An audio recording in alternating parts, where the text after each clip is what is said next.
Hello everyone. I'm going to show you the little pieces I made in my hand building clay class that I took. It was an 8-week class, so a couple of months I guess, and I'm very pleased with what I got, even though it's it's a little bit it's a little bit crude yet, but I'm still learning. Yeah, so without further ado, and if you follow me on Instagram or whatever, or Flickr, you probably have already seen these, but so we'll go ahead and start with this one because it's right at my hand. So this is a coil built piece. We start with a flat base and then build up the coils, one layer on top of the other. And this one was practicing like some designs that you can make, leaving the coils to show that they are coils. I'll show you another piece that was coil built that you can't tell there's coils there. But anyway, this was a lot more work than I was ready to do the whole way around for this piece. So I decided to just do this one side, which I think actually works really well. What I'm using it for is to put my keys in, my keys and other things by the front door. And I really like this glaze. It's showing a little bit more orangey here. I'm trying. It's the camera's adjusting to the brightness. That's closer to what it actually is there. So that's one. Now this is my little my little tea bowl, which I have a question into my instructor because it was pinging after I filled it up with hot water.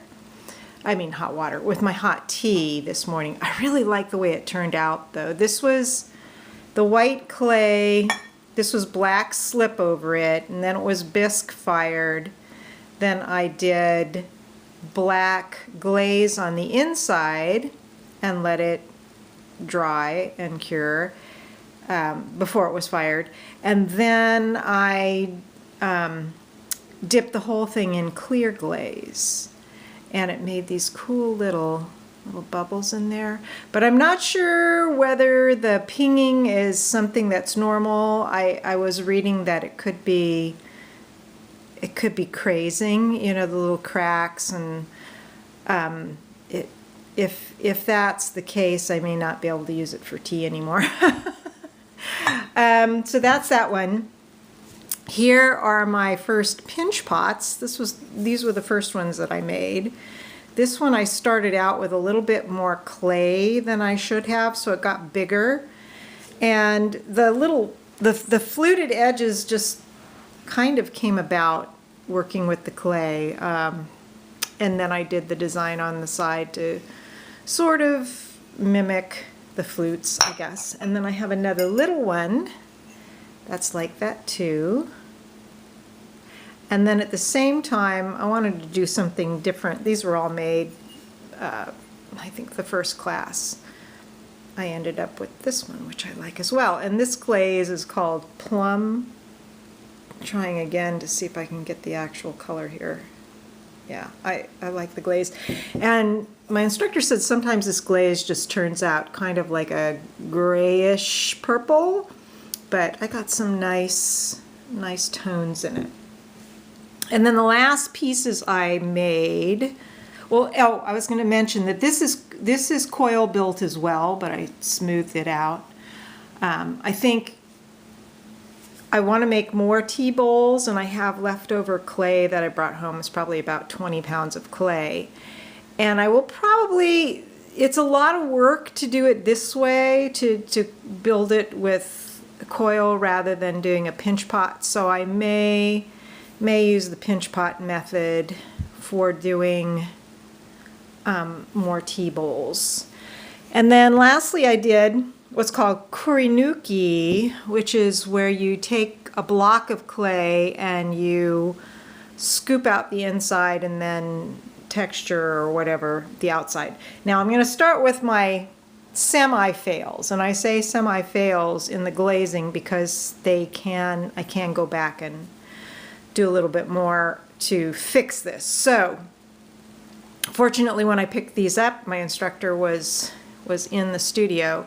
So she said that this, where the glaze didn't adhere, she said that was probably from dust or oil. I'm thinking probably dust.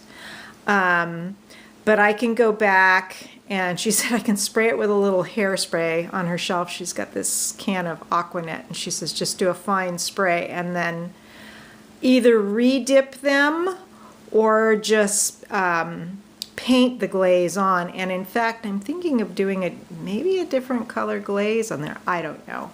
But both of these, they would have been cool had they turned out. They're kind of, the texture is a little bit like pine cones. But live and learn. And then these two actually did work, and I love these two. These, again, are the Kurinuki, where I started with the block and excavated the inside and then did the textures on the outside.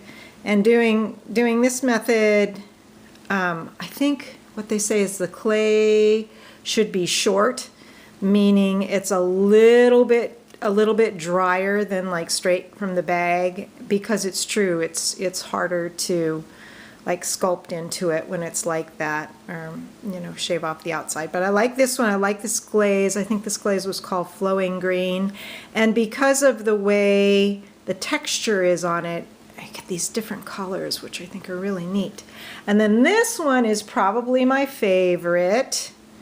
This is another Kurinuki, and I sort of got this shape by just sort of I got this shape by like dropping the clay, from a little distance, not like slamming it down, but just dropping it, so it made these kind of random, they're not indentations, but planes, and then doing it kind of along the edge to get this.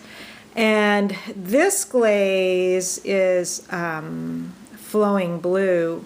I think it's Flowing Blue. And I just love what I got with it. It is so cool. So I'll probably use this one and this one, maybe like little vases. But I was also thinking it would be a good method for making like candlestick holders. So I've got a bunch of clay to work with. And I've got a lot of other stuff that I'm doing, though. I'm doing a lot in the garden, even though it's going to be colder this month, but I'm still moving compost around. And I want to make more flags. I want to make more cyanotype flags, maybe with the kind of,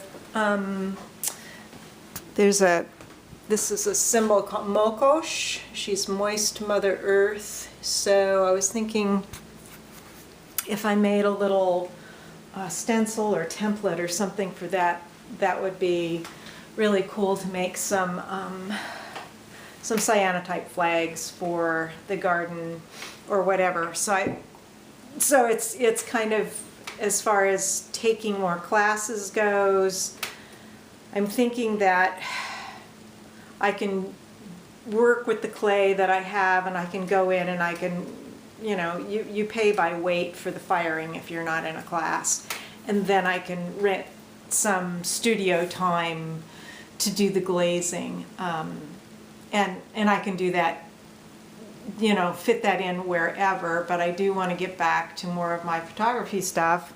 As you can see, my table is filled with cameras and seeds. So I have all these other things that I still want to work on. So anyway, that's it for now from Baba Yaga's Hermitage. Take care.